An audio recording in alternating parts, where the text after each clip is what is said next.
Are Arsenal going to sign a striker this window? Great question. They will if they can, and that will depend on a couple of things. The availability of the players that they want. So Dusan Vlahovic is their key target for that position, with very credible backup options, the likes of Alexander Isak at Real Sociedad, and Dominic Calvert-Lewin has admirers at Arsenal. Vlahovic is going to be really difficult. They're pushing hard, or they have been pushing hard. I've not been made aware of any progress in recent days. Can they afford it? They have indicated that it's the sort of level that they're prepared to go to, which you must imagine can only be done with owner support rather than... So why can't they do it then? Because this is going to come down to the player and his agent. Who does he prefer to go to Aston Villa?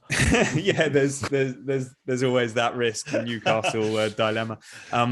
So Fiorentina are of the view that Vlahovic doesn't want to go to Arsenal or to Tottenham and is holding out for somebody like Juventus maybe next summer.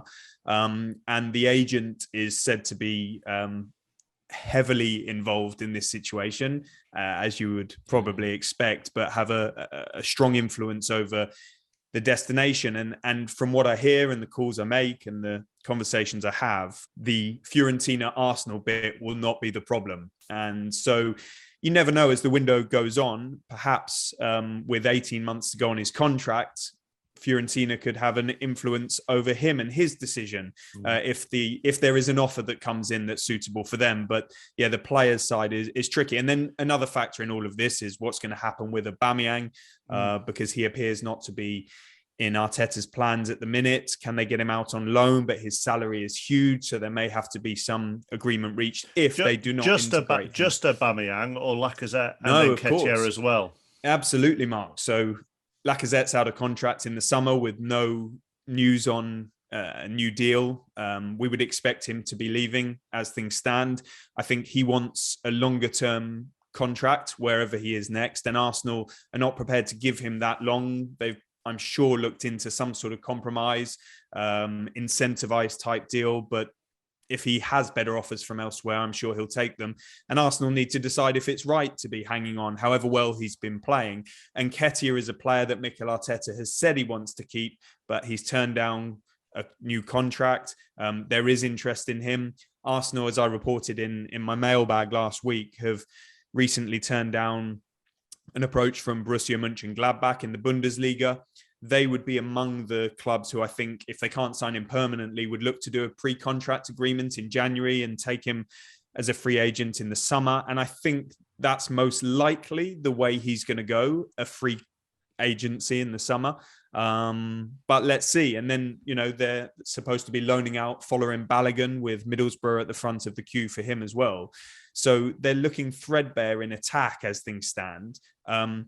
Maybe even more so in central midfield. And that's the position that I think they'll look to recruit sooner rather than later. But it's easier said than done. We're also coming up to the 6th anniversary of Newcastle attempting to sign Alex Lacazette from Lyon into January 2016, when Steve McLaren was battling against relegation, and they offered 25 million for Lacazette and didn't get him.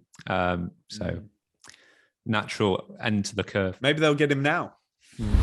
We'll come on to the influence of Gerrard in a moment, but they have been active in many of the recent transfer windows. They seem to have ramped it up under Steven Gerrard, I think it's fair to say. Coming into the window, I was hearing noises that Gerrard was extremely excited about the sort of targets they were going for.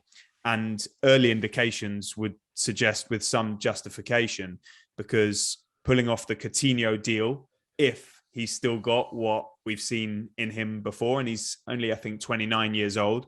And if they get somebody like Luca Digne, and we're still only early in the month, there could be more if needed. They missed out on a central midfielder last summer. James Ward-Prowse was the one they went for most heavily. So that's a gap that Aston Villa fans feel needs to be filled. They've got admiration for, I think, the likes of Glenn Kamara from Rangers, who Gerrard will know closely. Joe Aribo from up there has been mentioned as well. Greg Evans, our colleague on The Athletic, I think has done a sensible transfers piece that you can go and check out. So yeah, they're turning over pretty much every stone to be very, very competitive. And Gerrard is at the centre of all of that. If Villa do add Luke, and we're recording this before Luca Digne is confirmed at Villa, or if that is to be confirmed, but if they do take Luca Digne and they've got Coutinho, what does this say about the Newcastle project? Bearing in mind we were led to believe they were in for both those players as well. Well, that's one of the biggest issues Newcastle are going to have. Anybody that they want in this particular window who has superior options is going to take one of them. So Luca Digne was somebody who Newcastle were very enthusiastic about, and they hoped that his options might not materialize quite in the way that they probably will over the course of January. So Chelsea, for example, who have some sort of admiration for him, only want to bring a left back in on loan or recall somebody like Emerson, whereas Everton need Digne to go permanently. They've already signed his replacement. Digne really needs to go permanently. And so Newcastle were hoping to take advantage of that. But as soon as Aston Villa come in with a permanent offer, most players are going to go there. They're really going to struggle for Sven Botman. He's their top target at central defence, but Lille intend to keep hold of him and are being pretty belligerent in not negotiating and not opening the door. They've got a Champions League campaign in the second half of the season, the knockout stage. They're going to encounter similar problems all over the park. They're putting out feelers for all manner of players, some of them realistic, some of them not so much. And Kieran Trippier was an amazing signing, I feel, because of current Spanish champion, Champions League player, went to the final of the Euros with England, great character, at a good age right now. He's obviously getting on the older side going forward. And they hope that would open the doors and encourage other signings to come. But I think it's proving harder than they would expect. And yeah, when you're in the mix with the likes of Villa, who are paying decent transfer fees, decent salaries, and you're at the bottom end of the Premier League, then it's not easy.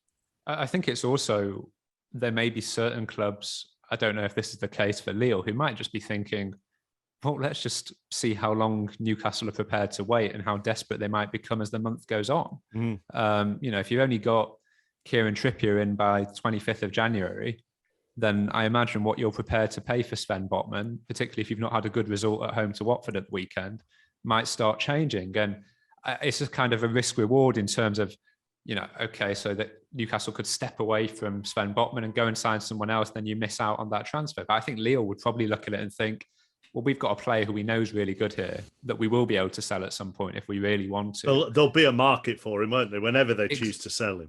Exactly. So I think there's a lot of cards that aren't in Newcastle's hands at the moment. I still think, I still have the impression from the profile of player they're going for, they're probably doing it the right way.